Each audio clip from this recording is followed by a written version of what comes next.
കൊല്ലത്ത് മാലിന്യ പ്രശ്നത്തിൽ പ്രതിഷേധിച്ച് ബിജെപി നടത്തിയ മാർച്ചിൽ സംഘർഷമുണ്ടായി. അതിന്റെ ദൃശ്യങ്ങളിലേക്കാണ് നമ്മൾ പോകുന്നത്. പോലീസും പ്രവർത്തകരും തമ്മിലുള്ള സംഘർഷത്തിന്റെ ദൃശ്യങ്ങളാണ്.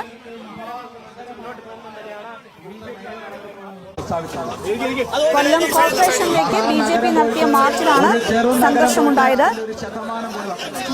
വിശദാംശങ്ങളുമായി പി വി രതീഷ് ചേരുന്നു. രതീഷ്, വലിയ പ്രതിഷേധമാണോ, വലിയ പ്രശ്നമാണോ അവിടുത്തെ നഗരസഭയിൽ മാലിന്യ പ്രശ്നം? മാലിന്യ പ്രശ്നമാണ് ബിജെപി ഉയർത്തിക്കൊണ്ട് ഇന്ന് രാവിലെ കോർപ്പറേഷനിലേക്ക് മാർച്ച് നടത്തിയത്. കോർപ്പറേഷനിലെ കൌൺസിലർമാരുടെ നേതൃത്വത്തിലായിരുന്നു മാർച്ച്. പോലീസ് ബാരിക്കേഡ് കെട്ടി ഈ മാർച്ചിനെ തടഞ്ഞിരുന്നു. ഈ ബാരിക്കേഡ് മറികടന്ന് പ്രവർത്തകർ കോർപ്പറേഷന് മുന്നിലേക്ക് എത്തിയതാണ് സംഘർഷത്തിന്റെ തുടക്കം. ഈ ആദ്യം ബാരിക്കേഡ് മറികടക്കരുത് എന്ന് പ്രവർത്തകരോട് പോലീസ് പറഞ്ഞിരുന്നു. എന്നാൽ പ്രവർത്തകർ അത് കേൾക്കാതെ ബാരിക്കേഡ് മറികടന്ന് മുന്നിലേക്ക് വന്നു. കോർപ്പറേഷന്റെ ഗേറ്റിന് മുന്നിലേക്ക് വന്നു. അപ്പോൾ പോലീസ് പ്രതിരോധം തീർത്തു. പോലീസ് ഈ പ്രതിരോധവും കടന്ന് പ്രവർത്തകർ മുന്നോട്ട് നീങ്ങിയതാണ് സംഘർഷത്തിനുള്ള കാരണം.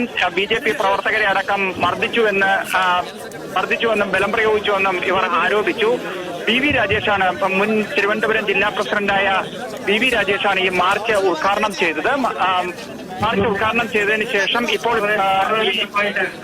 പി വി രാജേഷ് സംസാരിക്കുകയാണ്. അതിലേക്ക് ഇപ്പോൾ പി വി രാജേഷ് അടക്കം ഈ കോർപ്പറേഷന്റെ ഗേറ്റിന് മുന്നിലുണ്ട്.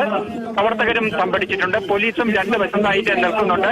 രണ്ട് വശത്ത്, ഈ കോർപ്പറേഷന്റെ രണ്ട് വശത്തും പോലീസ് ബാരിക്കേഡ് കെട്ടി പ്രതിരോധം തീർത്തിരുന്നു. ഈ രണ്ട് ബാരിക്കേഡും മറികടന്നാണ് പ്രവർത്തകർ ഈ കോർപ്പറേഷന്റെ മുന്നിലേക്ക് വന്നത്. പിന്നീട് രതീഷ്, ബിജെപി കൊല്ലം നഗരസഭയിലേക്ക് മാലിന്യ പ്രശ്നം ഉന്നയിച്ച് നടത്തിയ മാർച്ചാണ് കണ്ടത്.